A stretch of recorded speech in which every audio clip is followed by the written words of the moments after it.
Hello everyone. Hello ma'am. Okay, so today we are going to start a new class and our topic is modals. Okay, modals are helping verbs that express a speaker's attitude or mood towards the action described by the main verb. For example, can, could, should, must, etc. I have already taught you what verb is. ठीक है, verb का मतलब हुआ एक proper action, जिस शब्द के साथ हमें समझ में आता है उसको हम वर्ब कहते हैं। ठीक, लेकिन कोई काम हो किस तरह से रहा है, किस मूड के साथ स्पीकर जो है वो उस काम को कर रहा है, वो हमें बताता है मोडाल। ठीक है, जैसे फॉर एग्जाम्पल कैन, कुक क्या है, वर्ब है। ठीक है, तो राहुल कैन कुक, पूरी बात हमें किससे समझ में आ रही है, कैन वर्ड से। कैन हमें क्या बता रहा है कि भाई जो ये राहुल है ये खाना बना सकता है। तो जो मोडाल्स होते हैं वो ये बताते हैं कि किसी काम को करने का क्या ढंग है, किसी का किस तरह से जो है वो स्पीकर बोल रहा है, उसका मूड कैसा है। ठीक है, वो क्या करना चाह रहा है। देखो इधर कैन के अंदर क्या आता है, कैन क्या बताता है, एबिलिटी। एबिलिटी मतलब हुनर। जब किसी इंसान के अंदर कोई स्पेशल चीज हो, वो किसी काम को कर सकता है, उसके अंदर किसी चीज की एबिलिटी क्या है, कैपेबिलिटी क्या है। ठीक है, वहां पे क्या नाम, जैसे आई कैन स्पीक 5 लैंग्वेजेस। हर इंसान 5 भाषाएं नहीं बोल सकता। ठीक है ना, ये कोई होगा जिसने सीखा होगा, जिसको थोड़ा नॉलेज है लिंग्विस्टिक्स की, वो ज़्यादा सीखता है लैंग्वेजेस, वो बोल सकता है। ठीक है, तो ये स्पेशल जो है वो एक ही इंसान के साथ उसकी एक खूबी है, तो खूबी भी बताता है क्या।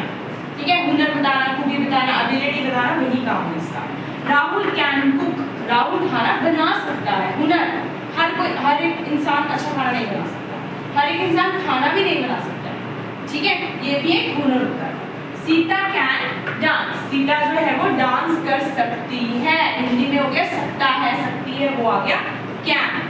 Shreya can solve difficult questions of maths, जो श्रेया है वो मैथ के मुश्किल सम्स को भी कर सकती है, तो ये उसकी एक हुनर है। ठीक है, कैपेबिलिटी है। नेक्स्ट है हमारे पास कुड।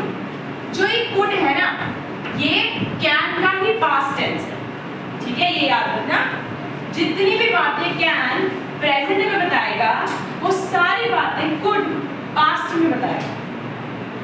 ओके, जैसे यहाँ पे मैंने बोला एबिलिटी बताता है कैन, वैसे जो है वो जो ये कुड है ये एबिलिटी बताता है बट इन द पास्ट।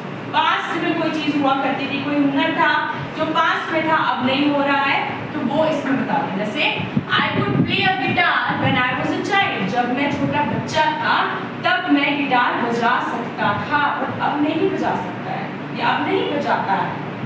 समझ आया।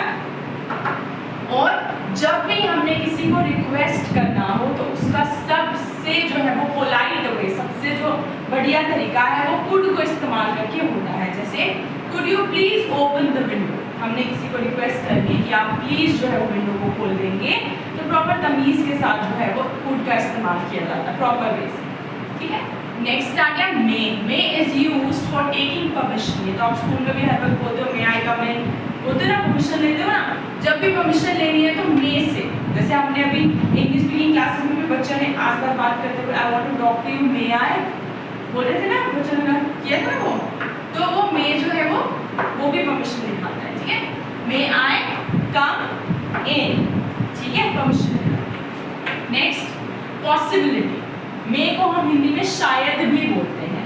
किसी चीज की पॉसिबिलिटी है, कोई चीज शायद हो भी सकती है, नहीं भी हो सकती। ठीक है, वो है इट मे रेन टुडे, शायद आज बारिश हो जाएगी। Okay, Now the next one is might.